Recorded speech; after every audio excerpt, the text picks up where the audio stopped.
So, knowledge is power. That's what this class is about. Giving you knowledge about your disease, knowledge about your nutrition, putting it together, and sending you on. Next slide, please. So I'm Jocelyn Mallard. I am a nurse practitioner. My specialty was pediatric sickle cell. I worked at UI Health. And I say worked because I retired in 2022. I came back to do some community engagement, education. We've worked with a lot of medical schools, med students, nursing students, different nurses around the country providing education. We do community engagement, going to health fairs and that kind of thing. So I came back to do that. And then, so that's currently what I'm doing right now. And I'm also a master gardener. As Iman, we've had many discussions about gardening. And then my counterpart, who's just left, that's Meryl Fury, and I think you met her at the table, and I think you guys talked to her about what she does.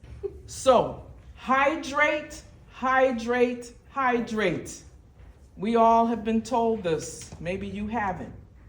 But hydration is key, so please, before you leave, make sure you take the water bottle. And I have a little experiment, and I'm trying to, a prune is a dried plum, right? Right. This is a prune. It's a dried plum.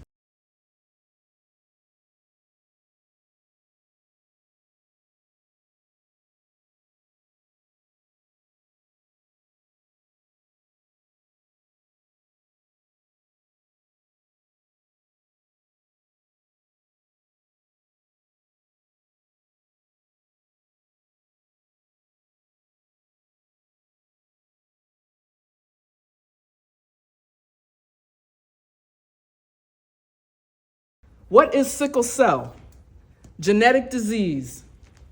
Both parents have some abnormality. It may not be sickle cell. So as, tell me your name? Benita. As Benita said, she has the trait, but she doesn't have the sickle trait. She has beta plus thalassemia, which is another abnormality of the beta gene. We're not going to get into too much pathophysiology because I want to make it clear. But just know that in her hemoglobin cell, because sickle cell affects the hemoglobin, affects that red blood cell, she has a separate abnormality of that beta gene. The sickle gene, there's an abnormality in the beta gene. So you can see how the two abnormal beta genes come together and make the sickle cell disease, because that's the disease. It comes together to form that disease, okay? So, Alexis has SC disease.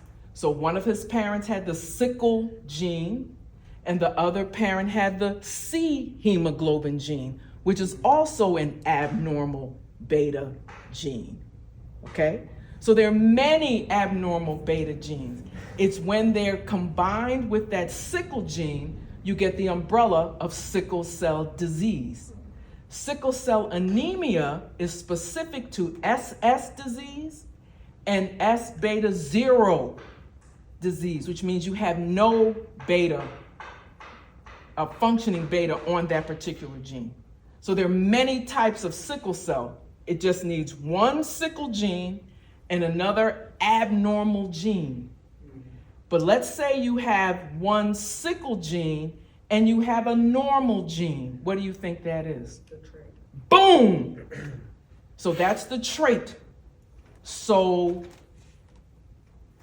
a person can have the trait for sickle. They can have the trait for some other disease. The child gets the sickle trait and the sickle gene and another abnormal gene. Bam, that's it. Very nice. So it affects people. Sickle cell began in areas where malaria was present. So we're talking about, where malaria was present. Malaria is where it's hot. So sub-Saharan Africa, South America, India, some parts of Southeast Asia, North America, we're talking about Mexico has malaria. That's where the sickle gene, because it is a response to malaria. Many, many thousands of years ago, the sickle gene was protective against malaria. But if you have the trait, you're protected because you have that one sickle gene. But if you have SS disease, it's deadly. Okay?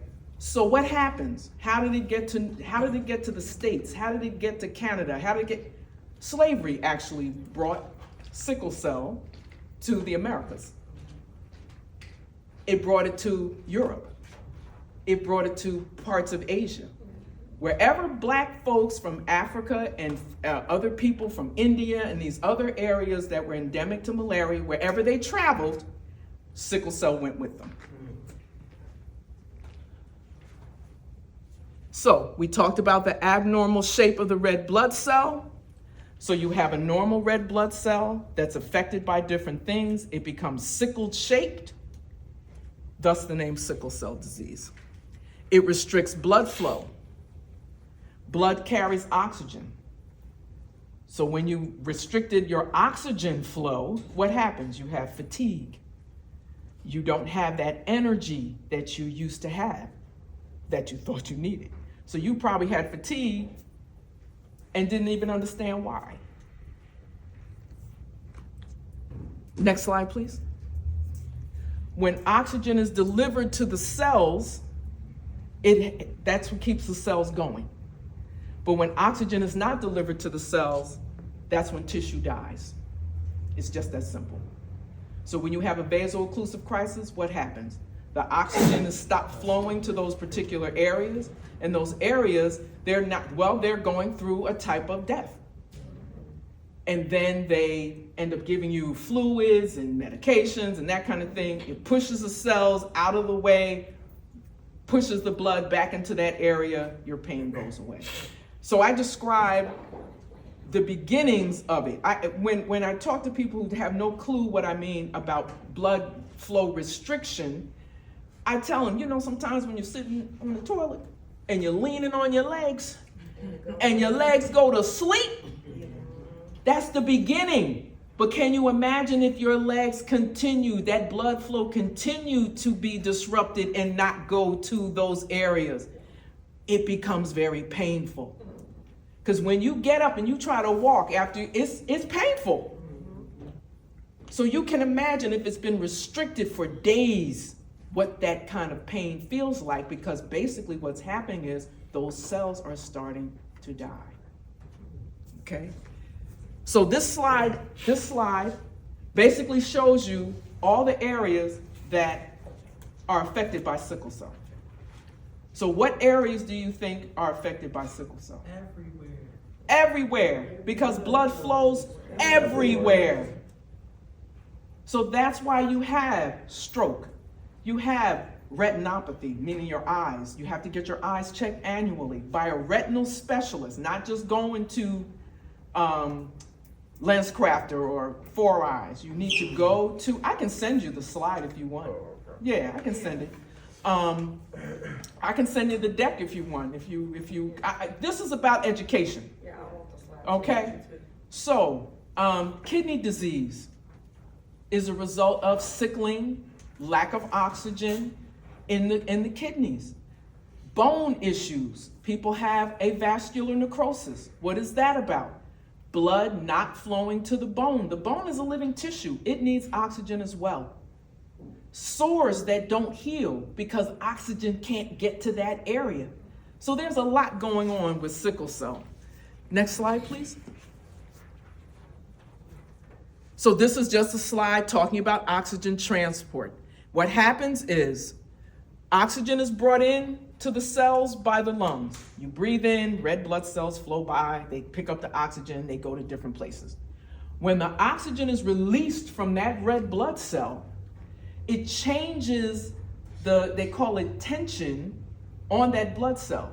So for those of us who don't have sickle cell, nothing happens to the cell. It may get a little smaller because it doesn't have any oxygen, but it stays It stays in that donut shape, bouncy, and moves along. But when oxygen is released from that sickle cell, because of that genetic abnormality, the cell sickles. The cell sickles. And what happens with a sickle cell? Guess what? It doesn't really pick up oxygen again. Okay? Sickle cells live from 10 to 20 days. Normal cells live about 120 days. So 10 to 20 days, if the cells are constantly dying and your body is trying to help build back, it takes a while. That's why there's a chronic anemic state, because you can't replace fast enough the cells that are dying. Make sense? Yes. Okay. Next. All right, this crazy picture, and I'm gonna come on this side. Don't read it. I'm sorry, I'm not gonna be on camera. Don't read it, because if you read it, it'll make you crazy. I'm gonna explain it, okay? Anemia. So there are two different things going on here. There's anemia and there's vaso-occlusion, okay? Anemia, what is that? That is the polymeration of the cells. Well, all that means is what I said. When oxygen releases from the cell going to the body, it changes the shape and it makes it sickle. Well, those sickled cells are extremely fragile. What did I say? The cells only last 10 to 20 days. So, and a normal cell is 120. So that means that cell is extremely fragile. It's fragile, it breaks. So now you can see you went from 4 cells at the top to only 2 cells at the bottom. All those other cells died. That's what causes anemia.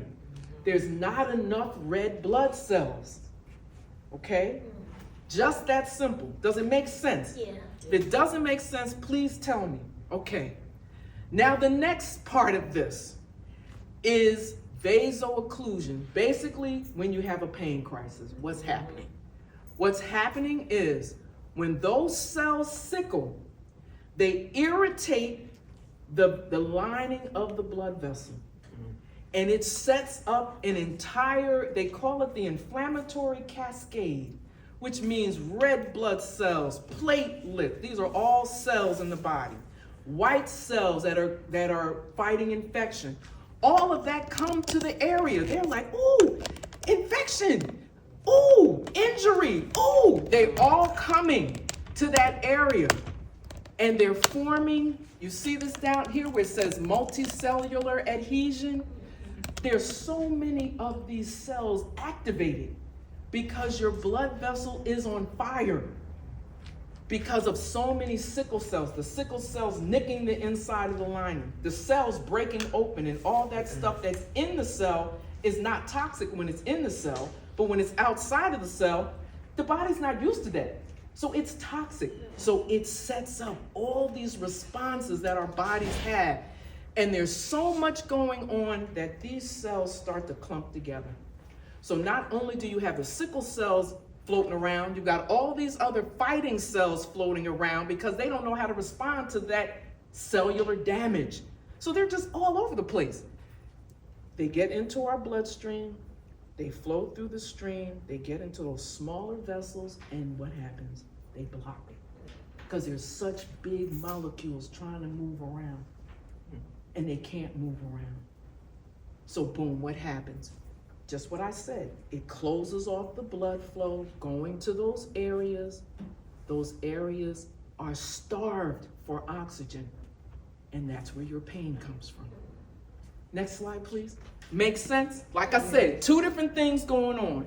Vaso-occlusion and anemia.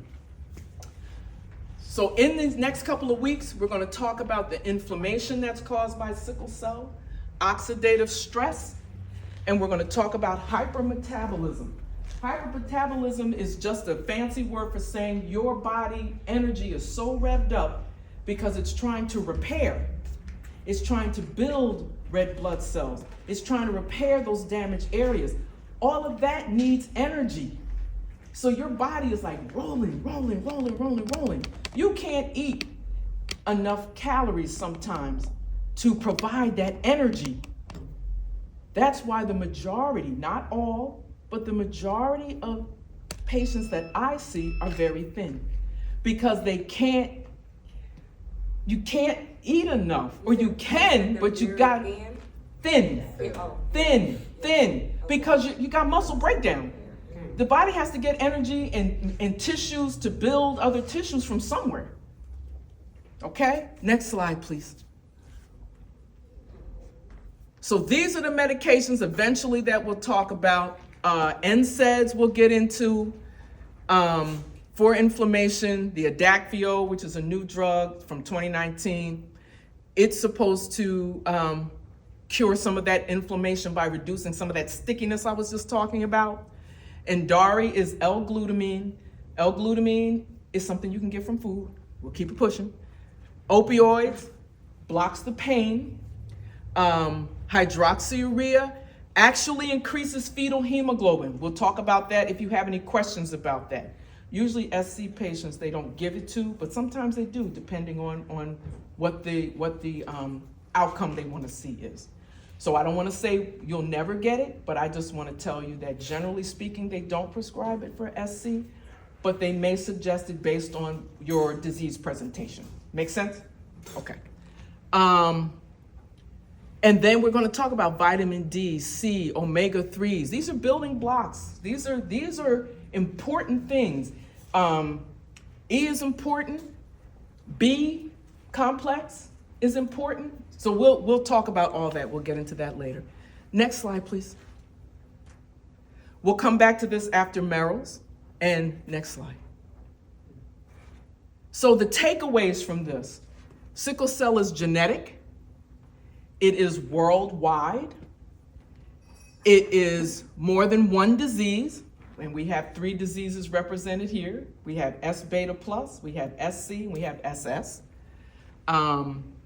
So the complications are caused by inflammation, oxidative stress, and hypermetabolism. There's medications that we can use, and hydrate. And now I'm going to turn it over to Meryl. Any questions? No. No? Thank you. Okay, so my name is Meryl. I just need to let you know also, Jocelyn and I have known each other since we were about this big. Our mothers were partners in crime. I wouldn't want to get in their way, okay? They're beautiful, amazing women. Both of them, Jocelyn's mom was a nurse also, and both of our moms, Jocelyn's mom went back to school and became an educator. My mom was a teacher also. So this is something very near and dear to us. My mom had sickle cell trait, but she suffered complications, bleeding in the urine and pain all the time, transfusions, and she never told me a whole lot about it, except that she told me I have trait also. Okay, so this is something very, very important to me. And I'll warn you right now, because I feel it's right about here. I could go to tears at any time. So just like, just say, yeah, it's okay. This is very important to us. Okay, so next slide, Jerome, please. All right, so first question is, what is food? Seems like a basic question, but so often we are eating things that are not really food. So this is my definition. I don't care what Merriam-Webster has to say, or Encyclopedia Britannica, or dictionary.com. I really don't care. This is what is food. Could somebody read that for me, please? Anybody? Food is something we eat or drink that provides energy, calories, vitamins, minerals, fats, proteins, nutrients, and fiber. Real food helps us grow, think, learn, move, prevent illness, heal, recover from injury, and reverse disease. Therefore, real food can also be medicine. Yes. That's the bottom line. This is what I have to contribute to this. Food is medicine all the time. It doesn't matter who you are or what you're doing. You have 2 choices in food, however. There's food that's medicine, and then there's food that will make you ill eventually. And it takes conscious choice. It takes understanding of what that is, right? As Jocelyn said earlier, food that is God-given, fruits, vegetables, nuts and seeds, grains, beans, mushrooms. If you can find very clean animal products, okay. The rest of it is not food. the chemicals, the ultra-processed stuff, the bright red things, the bright green things. Takis, a big favorite, that's not food, right? Toxic products, not food. That stuff will cause you to get sick over time. Make sense? Okay. And at any time, please ask questions. I'm happy to answer. Okay, next slide, please. All right.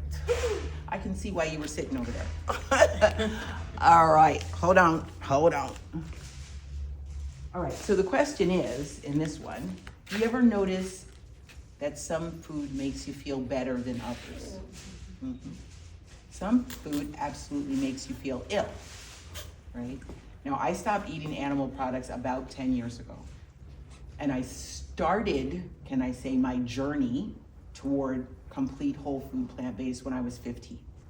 So I've been living this lifestyle a very long time. And when I was somewhere around 18, I realized that eating any kind of animal products really wasn't working for me. It just made me sick. It stopped my digestion, terrible, just terrible.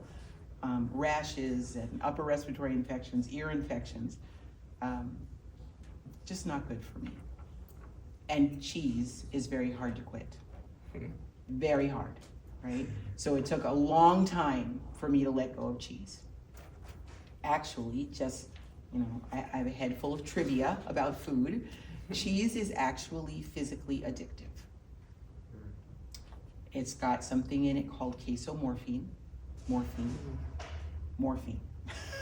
And it lights up those opioid receptors in the brain. So when we eat cheese, in fact, like if I ever ask people, so do you eat cheese? And they'll say, I love cheese. Right? Yes. That's the thing, I love it. That is an addictive thing, right? Don't want to go too long without it. Ryan? Is the casomorphine, is that in dairy products as well, or is it just cheese? All dairy products. So like yogurt? Yeah. Okay. Yeah. So the good thing, something you can know about dairy products, milk products. We are told over and over again that milk does the body good and, got milk. It's highly marketed to people. But about 85 to close to 100% of people of color cannot digest milk, period. We can't. We don't have, and it's not just lactose intolerance. It doesn't just affect the belly, which is enough by itself. But like I said, I used to have eczema. That was one sign of it. Skin rashes like acne. It's like bad acne when I was a kid. Constipation, diarrhea. There's all kinds of upper respiratory infections, like I said, ear infections. All those are signs that it can be a dairy allergy. Right? And when we're I work with children a lot. So when we're in a classroom and the kids are there with cartons of milk, or it's lunchtime and they're given a carton of milk every single meal period, we're actually making our children sick. Forcing them, encouraging them, recommending that they take milk like that. Okay, so yeah, casomorphine is a thing. All right, so there's food that makes you feel good, and there's food that makes you feel not so good, right? Food that makes you feel good after you swallow it. Because a lot of times we're kind of focused on how does it taste. We're focused right about from here to here with food, right? Oh, that tastes so good. And then we swallow it and maybe it doesn't make us feel so good. Another little trivia point. The large food companies, like, all of them, there's so many, right? Hellmann's mayonnaise, and these are the subsidiaries, Kraft, and the things, people that make Pringles, Kellogg's, all of those, Big Beatrice, and all of those, I can't even tell you the names, ConAgra, all of them, spend millions and millions and millions of dollars per year having scientists sit in a room to create specific flavors that are addictive, that will keep you coming back for more. And the goal is that they make money and, I'm sorry if you get sick over it, right? So our goal here is to give you experience with whole foods, show you something about how to cook them, and have you feel better in the long run, okay? So the idea is that if you can choose food, love food that loves you back, right? So here we're talking specifically about complications with sickle cell disease or trait. But this diet, this way of eating, using food as medicine, consciously choosing what it is that you're putting in your mouth, at least most of the time, is also good for diabetes, high blood pressure, heart disease, some kinds of cancers, right? Can stop and reverse some of these illnesses. I'm not gonna say it's gonna do it 100% of the time, but this is the only eating pattern that has been studied that will reduce heart disease, reverse it, reverse diabetes, type 2 diabetes, and reduce the impact of type 1 diabetes. Reverse some cancers. Colon cancer in particular is a good one. Breast cancer is another one. So regardless of whether you're here as a warrior or as a support person, it's the same. In this case, we're gonna show you some certain foods that are really good, very strong and well-researched for helping with sickle cell in particular, but all of it's good for all of it. The main thing, like Jocelyn said, is we choose not to eat anything that has a face or had a mother. That's the way we do it. I realize that that can be a big leap for some people to make. So for every serving of vegetables, fruits, nuts and seeds, whole grains, beans and mushrooms that you can put on your plate and eat, the better you're doing for yourself. Make sense? Yes. Cool. Okay, next one. Okay, I want you to see this. This is mind-blowing. This is a film you can find on YouTube that shows blood flow through very, very small, the capillaries, the very, very small blood vessels. They really only accommodate about one blood cell at a time. And these are like the tiniest, tiniest vessels in the body. So like microcirculatory, they call it. Like what would you find in the eye, or it's all over the body really, but in some of the organs in particular. This was done, I want to say it was back in the 70s, maybe the 80s, this video was created, and it's filming the flow of blood through these micro capillaries. Click go on that, please, and just watch. This is normal blood flow through the vessels. Normal. You can see it's going at a fair pace, flowing nicely. That's a little bit blurry, but you can see it's moving nicely. Right about the next slide. This is after you eat a high-fat, animal-heavy meal. This is what happens to the blood. You see how slow it's going here? Now with sickle cell, you already know the sharp, spiky parts of the blood cell are nicking the inside of the veins, inside of the vessels, right? So imagine the blood is going this slowly, and in some cases, it's actually going backwards. It backs up, and then it goes forward, and then it backs up, and then it goes forward. Right? When you say high fat, does that include something that's high in omega-3, like salmon or So, sardines or something? yes and no. Salmon is an animal product, high in omega-3s, as well as other saturated fat and everything else, right? So omega-3s by themselves are not a problem. You can get them in nuts and seeds, olives, avocados, right? It's when it comes with the saturated fat part that causes that kind of what they call sludging of the blood. So let's say, because I grew up just like everybody else, my mother cooked pig feet and hog maws and chitlins and fried chicken and fried fish, fried cat. That was wonderful. My mother was an excellent cook. She cooked like that all the time, and I certainly ate my share of that. But for every meal like that, of a fried animal product or heavy, let's say lasagna that's heavy in cheese and stuff like that, it's doing that in our blood system. Causes the blood to sludge, the cells to clump together, and to have difficulty flowing through the vessels. Okay. Is that why we, sometimes you eat a good meal, you're ready to go to sleep? Yes. Right? Right? Looking at that, and it's just It like makes you numb, Yeah. like, oh my gosh. Yeah, cause looking like at at work, they eat heavy, and I was like, I can't eat like that, cause I know I'm gonna get sleepy, so I kinda Yes. eat a little light, cause I know what works for me, Yes. and it's a long day, so I Yes. take Same it. thing like after Thanksgiving, Yeah. right? Well, on Thanksgiving, with me being a cook, I'm tasting, so I'm never sitting Well, for that meal until the next day. Right. Well, I know So I'm moving. I have cooked many a meal, right? Yeah. In the traditional style. Yeah. Macaroni and cheese and all the greens and Yes, all of that, yes. everything, Stop it. turkeys and all of that. And everybody eats well, and then they want to lay down on the floor and go to sleep, right? It's Well, you get very relaxed and just want. well, there's that. There's melatonin. There's a few things that Yeah. kick in there, right? But that sludging of the blood is not to be ignored, Oh, wow. and something that you can control. So my specialty in nursing has always been public health, right? So I would go into people's homes and talk to the moms and help them take care of their babies, figure stuff out. And that's where I realized there's very few things we can control. Very, very few. Maybe how much water you drink. Are you sleeping well? Are you getting any exercise? Maybe you can manage your stress levels and you can manage what you eat. The rest of it's a crapshoot. You don't have control over what happens when you walk outside your door, what the person next door is gonna be doing, or who's driving down the street when you walk out. You know, there's so much you can't control. So what you can control is what you eat, for the most part, right? Not always, but Yeah. for the most Yeah, part. food insecurity. Yeah, that's right. And that takes being really creative about how to figure that out. Okay, next slide, please.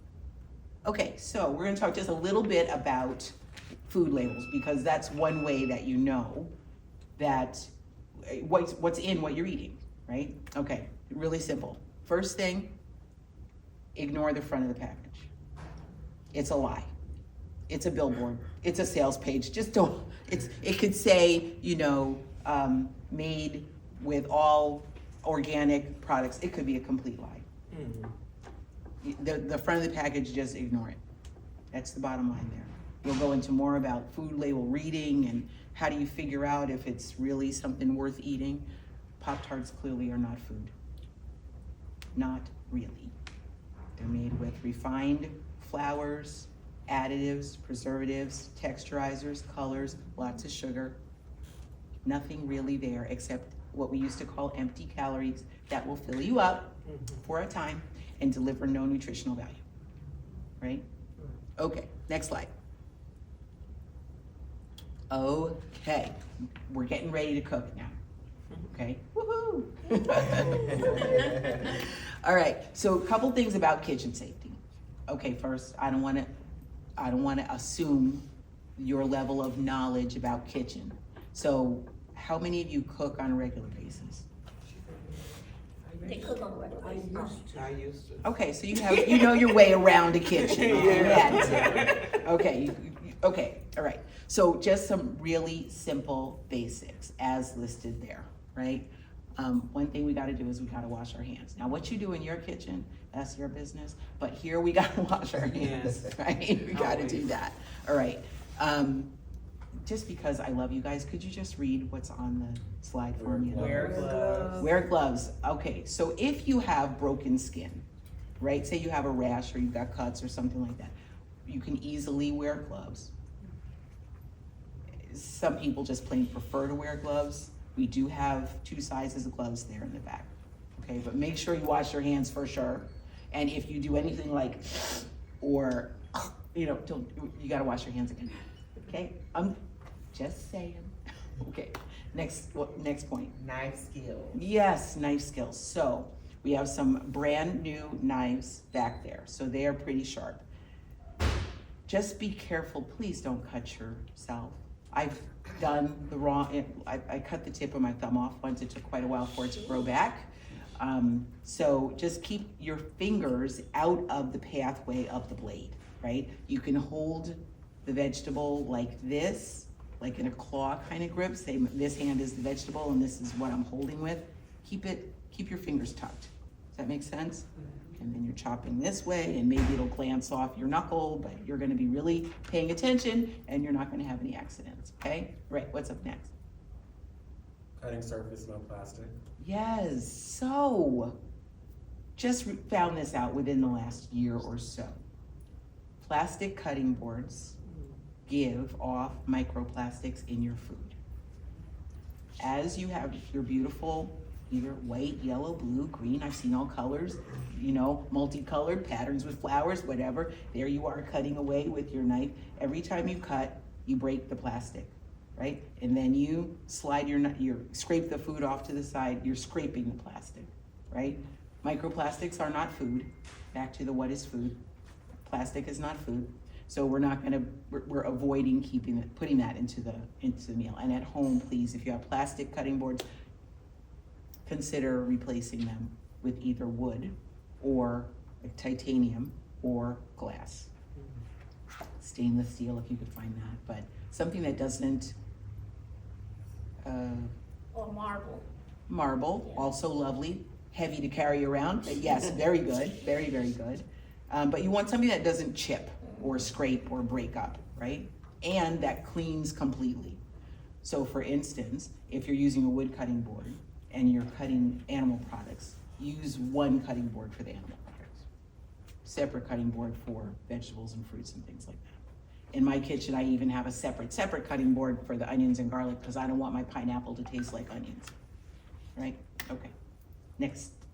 You said those two already, so keep your fingers out of the blade path and then Yep. the claw method. Yep. So next is knife choice. Knife choice. So we have all shapes of knives back there.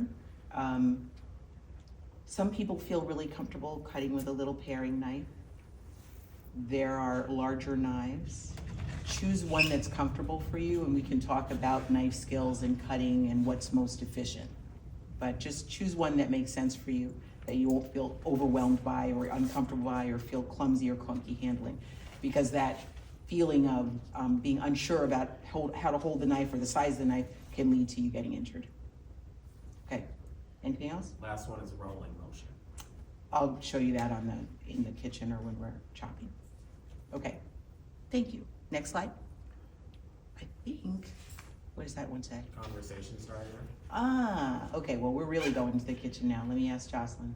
Joss, are we ready? Jocelyn. No, I hear you. I just put it ready for. Are we ready to move everybody back? Oh, just let me do one thing. Okay. All right, while she's doing that, any questions about anything? No? So when did you change your diet? Like you said you've been doing it for 10 years, so prior to that you was a meat eater? So yes and no. So all my answers are yes and no. Yeah. Yeah, so I stopped eating animal products completely 10 years ago, Okay. or thereabouts. I started what we call a plant-based journey when I was 15. I And see. at that point, I stopped eating four-leggeds. That's what I call them. So cows, pigs, deer, Yeah. venison, any of that. Stopped when I was 15. Well, you know, at our church, we used to around, I guess the Easter time, we would do the Daniel fast. Yeah. And one year I did it well. You know, I used to cheat. I wouldn't let the coffee go. I just couldn't. But I did well. I did it. I mean, I completed it. Okay. I'm not gonna say I did it perfectly, but I completed it. And so it was hard for me to go back to meat. I would be in the grocery store and the meat kind of made me sick. I had stopped cooking meat for so long, I started buying. I would eat it though, But you but I wouldn't didn't want to touch it. Mm. I didn't want it for a long, it freaked me out. Yeah. I still wanted some meat, so I started buying like the chicken. And for a long time, I did not cook meat. I think it almost went, I made it up to the holiday because I had to cook. Okay. But even in the store, I didn't want to look at it. Yeah. So I was like, How long was your fast? it's like the 40 days. 40 days. Oh, okay. So it's like with anything, like years ago I did a junk food diet. I ate so much junk food, so I had to do I went like Jesus. They say Jesus fast. They say you could do 30 days. I said I need to do 40 days. This thing is real. You know what I'm saying? I eat a Twix 3 a day. Mm. I mean, I was serious with junk. I didn't gain no weight, but that was my love. You talking about addiction? Yes, it is. And you gotta know, the That chemists, let me borrow this thing. They've Oh, probably yeah. been listening to you chop back there. The chemists and food scientists in the food companies spend millions and millions figuring out what is just the right combination of salt and sugar and fat. Yeah. We sew that all together, and then I'm gonna make it look like a Twix bar. I'm gonna make it look like Popeyes. I'm gonna make it look like Lay's potato chips. Okay, over here now it's gonna look like Twinkies. Over here, that's how they do it. And they market heavily in our neighborhoods. What's in Chick-fil-A? Cause it's always a double line at that place. You gotta wonder, don't you? I wish I knew. Oh, have mercy. But I think But part of even Chick-fil-A with, is uh, advertising. Yeah. Well, Because- there's that, I've never but had there's it, but- also, Cities, there's, it's there, like that there, everywhere. Yeah. there's, Oh, it there are is. different It additives is. in that. If you'll notice, their food is always sweet, I haven't never Yeah. eaten it, I just wanted It's my sweet. plan. sugar, sweet. But even with, I think, but even with junk food, so I know food has a lot, because when I used to fast regularly, like once a week, I wouldn't eat till after 6, and one day I had fasted, and I just grabbed a bag of chips and something sweet, and my whole Yep. being was just like, Yes. I was just Yep. like, Yes, that's cause I was so great. smooth, and as soon as I got that, I was just like, it was like a drug, it was crazy, but when I learned that, I say, oh wow, food is, it makes a difference. It It makes does. a big difference. They say that your genetics load the gun, and It is. your food or lifestyle pulls the trigger. Yeah. Now, that's not 100% of the time. They also say that food has 80% to do with how your genetics manifest, how they play Correct. out. So I am forever grateful, thanks Mom, that I started eating like this when I was 15, and I chipped away at it for, till 10 years ago. Took me a while. But my mom was not a healthy person. And I count myself to be very much like her. Not a healthy person. She ate poorly, she, had a lot of stressors and different issues and stuff. Wonderful person, but her lifestyle and her food habits, she also drank a lot, which was another story. It basically, I think, killed her. She was dead by the time she was 53. We can stop that. We don't have to go that route. I'm not going easily, that's for sure. I'm gonna push But back. that's all our parents knew, especially coming from the South. They ate what they had to. Because even when we used to go to the doctor when we were younger, they were saying, you need fruits and vegetables. But all our parents couldn't afford to do that. They had to get stuff that lasts. Like my daughter cannot stand potato salad, spaghetti, and this and that. She said that's all y'all have at parties: chicken, spaghetti, and potato salad. So she's like, but it's a filler. It's a filler upper, and Right. you can make a large Right. portion. Yeah. But it She doesn't can't last. understand it. She said it's all black people cook.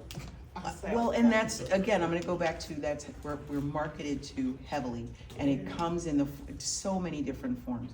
I'm hoping that through the course of these 4 sessions, that you'll begin to see, we're just gonna peel back the curtain just a little bit, crack the door a little bit, so you can start to see the impact of the marketing and the way our food system is created.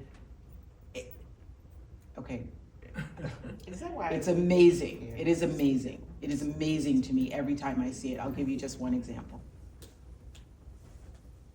I have family members. Let me turn this off. Because I'm always talking about my family. I'm sure they don't appreciate it. But I have family members who are in the South, and they eat the Southern diet. I'll just put it that way.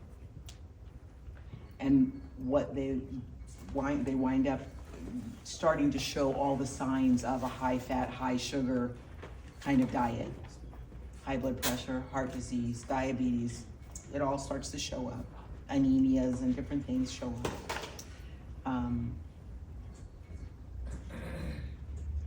It's not long ago, I had a family member pass away. And what did they eat at the repast after the funeral? It was the same food that contributed to her demise. That's how ingrained it is, right? You will find people arguing for the right to eat food that is killing them, right? We do that. We are human. I worked at Social Security for 9 years and did the disability hearings, like the legal side. And I would tell people all the time, I was like, most of the people applying have some sort of, their impairments are associated with obesity.